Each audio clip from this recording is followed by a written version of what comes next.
We are talking about the movie Valentine, a 2001 slasher movie that stars Buffy and Angel alum David Boreanaz along with Denise Richards, Marley Shelton and Katherine Heigl.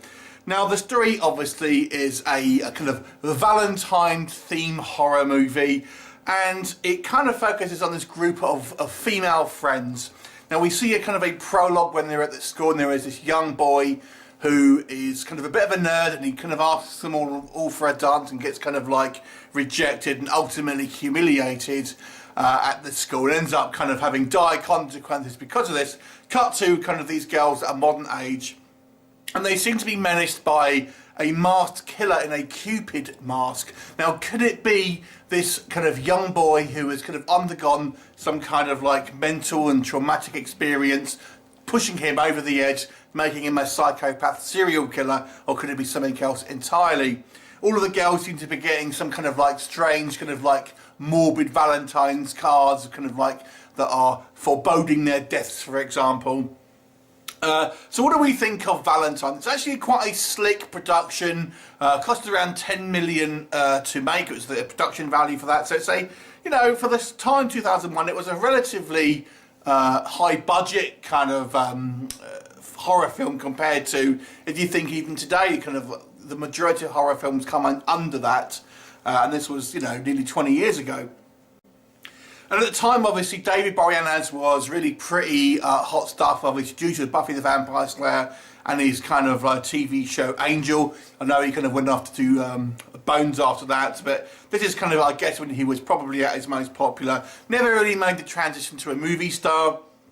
I know at one point they were actually looking at him for Namor, the Submariner from a Marvel film, fun fact there. But here he is in the slasher film. Like I said, it's a slick production.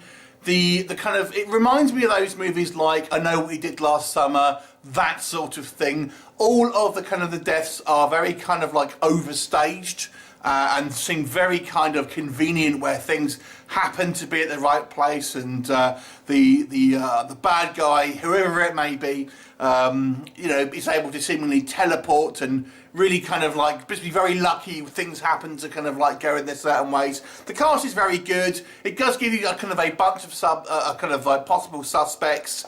It does end on a fairly ambiguous note, but it's fairly obvious, obviously, who the killer could be, considering how much screen time a certain character maybe gets. But nonetheless, it is an ambiguous kind of ending to this movie. All the cast are kind of your sort of very much your typical kind of like Beverly Hills living kind of like very kind of high lives and stuff like that, and very glamorous lives. It almost feels like Sex and the City, the horror film, to be quite honest with you. And there's lots of kind of little, you know, romantic interactions between the kind of the female leads and their various kind of like boyfriends or potential boyfriends. And it's quite a neat kind of trick to have this kind of like tied so heavily into Valentine's Day. I thought it does quite a good job with that. And the deaths are quite violent, and kind of a variety of them. And I think the actual mask in itself does look sort of quite menacing. And there's one scene, for example, where he's firing kind of Cupid's bow. So there is, again, even a kind of Valentine's theme in some of the deaths. Where I do think it falls down, like I've said, it's really just it really just goes a little bit over the top, and then goes into really kind of quite cheesy territory, unfortunately. And quite unbelievable in some of the kind of the things that actually happen in this movie. Also, Boreanaz, as good as he was in kind of Angel and Buffy, I have to say seems quite uncomfortable in this role, and is actually outacted by the kind of the female cast here. And he seems, I know his character is potentially meant to be a little bit dorky, but he just looks like he's not really kind of getting into the role here, and kind of doesn't gel with him too much.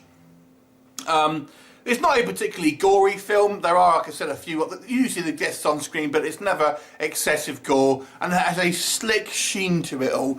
It's certainly a watchable slasher film, although I don't feel it's particularly memorable. It doesn't really do anything too outstanding on the genre, and doesn't have too many kind of like unique tricks up its sleeve. It really just kind of goes for very kind of typical kind of story outcomes and stuff like that. And you know, like, so maybe with the ambiguous ending, you can kind of say, well, there could have been a sequel. There never was.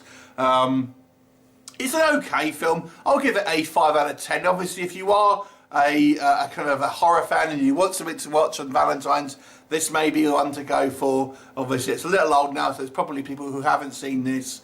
And if you are a kind of a Buffy fan and you want to maybe live the glory days of David Boreanaz Day, you may want to check it out. 5 out of 10 for me. It's okay, watchable, passable, but ultimately forgettable. Have you seen it? What did you think of it? Leave me a comment and I'll look forward to seeing you next time. Bye for now.